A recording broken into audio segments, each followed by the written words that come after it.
और बात इस वक्त की एक बड़ी खबर ही कर लेंगे। सीरिया में ईरान के ठिकानों पर अमेरिका ने अटैक कर दिया है। अमेरिकी रक्षा विभाग पेंटागन ने एक वीडियो जारी किया। सीरिया की ओर से भी रॉकेट और ड्रोन से अटैक किए गए हैं। तो ये बड़ी अपडेट आपको बताएं, इस वक्त की ये बड़ी खबर। सीरिया में ईरान के ठिकानों पर अमेरिका ने अटैक किया है। और आपको बताएं, इससे पहले रविवार को भी अमेरिका की ओर से ईरान के ठिकानों पर अटैक किया गया था, क्योंकि ईरान ने सीरिया में और इराक में अमेरिका के जो हेडक्वार्टर्स हैं वहां पर अटैक किया था। और जो मिलिशिया ग्रुप है ईरान का, उस पर अटैक अमेरिका के जवानों द्वारा किया गया है। तो अमेरिका का सीरिया पर यह बड़ा अटैक, सीरिया में ईरान के ठिकानों पर अमेरिका ने हमला किया है। अमेरिकी रक्षा विभाग पेंटागन की ओर से एक वीडियो जारी किया गया, जिसमें यह बताया गया है कि सीरिया की ओर से भी रॉकेट और ड्रोन से अटैक किया गया था। तो मिलिशिया ग्रुप पर लगातार अटैक हो रहा है और 7 आतंकी जो हैं वो मारे भी गए थे रविवार को, जब अमेरिका की ओर से अटैक किया गया था। और ऐसे में सवाल ये उठने लगे थे कि क्या अमेरिका और ईरान के बीच एक नया वॉर फ्रंट खुल जाएगा। तो ये बड़ी अपडेट आपको बताएं, एक बार फिर से अमेरिका में उन ठिकानों को अमेरिका के सैनिकों ने उन ठिकानों को टारगेट किया है सीरिया में ईरान के, जो लगातार सीरिया के साथ साथ इराक में भी अमेरिकी सैनिकों पर अटैक कर रहे थे।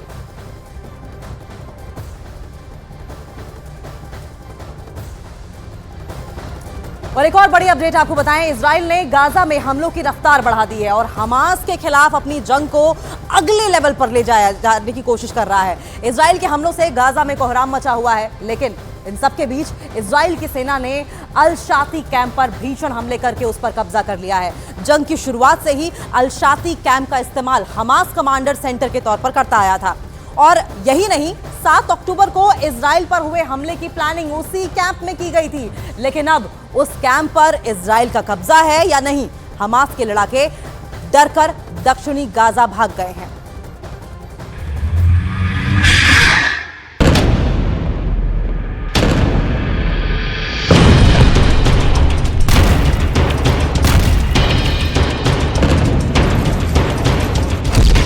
हमास के हाथ से गया गाजा।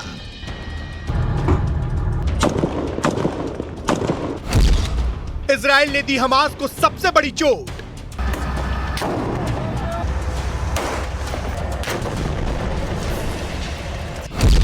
हमास को जिसका डर था वो हो गया।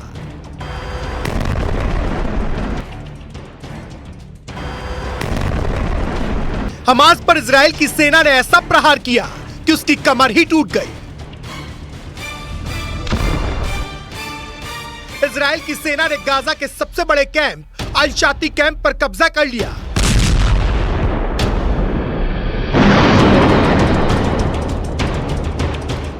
इजराइल ने हमास के अल शाती कैंप पर कब्जे का सबूत भी दिया और दावा किया कि वहां अब इजराइल का झंडा नजर आएगा। यही नहीं, हमास के लड़ाके डर कर दक्षिणी गाजा में भाग गए। अल शाती वही कैंप है जहां 7 अक्टूबर को इजराइल पर हुए हमले की पूरी प्लानिंग की गई थी। इसके साथ ही हमास के लड़ाकों को इसी कैंप में ट्रेनिंग दी गई थी और इसी कैंप पर इजराइल की सेना ने ऐसा हमला किया कि हमास के लड़ाकों को बचने का मौका भी नहीं मिला।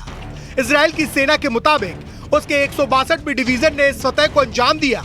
यही नहीं, उस डिवीजन ने 1000 से ज्यादा हमास के लड़ाकों को ढेर कर दिया। मतलब साफ है, इजराइल ने अपने ऊपर हुए आतंकी हमले का ऐसा बदला लिया कि हमास की रूह कांप गई।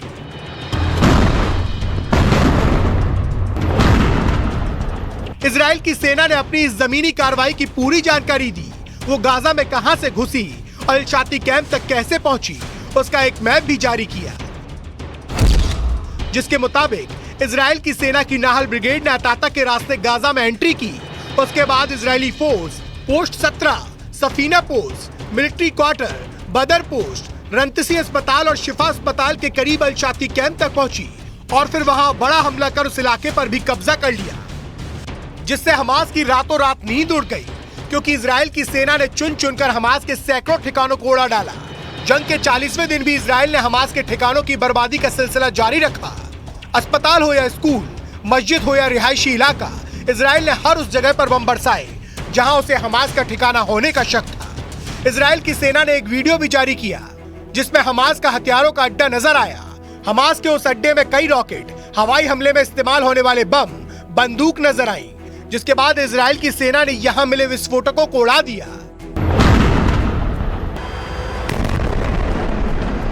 इजराइल के मुताबिक उत्तरी गाजा में हमास की पकड़ कमजोर पड़ने लगी। यही नहीं, इजराइल के प्रधानमंत्री ने तो खुलकर बोल दिया कि ये जंग तब तक चलेगी जब तक हमास का अंत नहीं हो जाता। यही नहीं, इजराइल ने दावा किया कि हमास की गाजा पर पकड़ कमजोर पड़ रही है और 16 साल में पहली बार ऐसा हुआ है क्योंकि इजराइल की सेना ने हमास की कई टुकड़ियों को खत्म करने का दावा किया और पिछले कुछ दिनों में हर रोज हमास के किसी न किसी अंडरग्राउंड कमांड सेंटर को खत्म कर दिया, जो इजराइल से जंग लड़ रहे हमास के लिए खतरे की घंटी है। क्योंकि इजराइल ने दावा किया कि उसने उत्तरी गाजा में हमास की 24 बटालियन में 10 की ताकत खत्म कर दी। इजराइल की सेना के मुताबिक जंग की शुरुआत में हमास ने अपने 30,000 लड़ाकों के साथ युद्ध शुरू किया था और हमास के लड़ाकों को 24 बटालियन में बांटा गया था, जिसमें 10 को इजराइल की सेना ने कमजोर करने का दावा किया।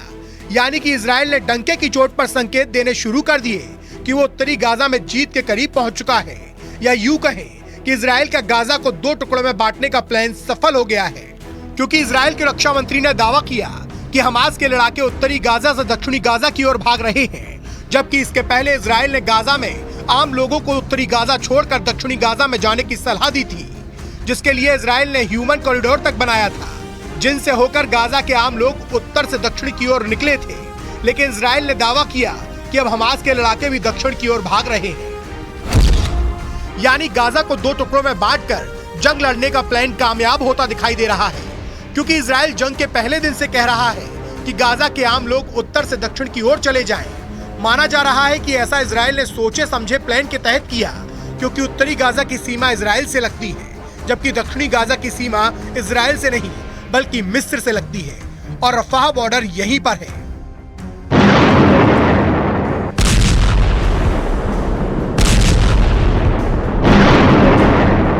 जहां से गाजा के आम लोगों तक राहत का सामान पहुंचाया जा रहा है और इजराइल ने बार बार ये जताया कि उसका दक्षिणी गाजा में बमबारी करने का कोई इरादा नहीं है।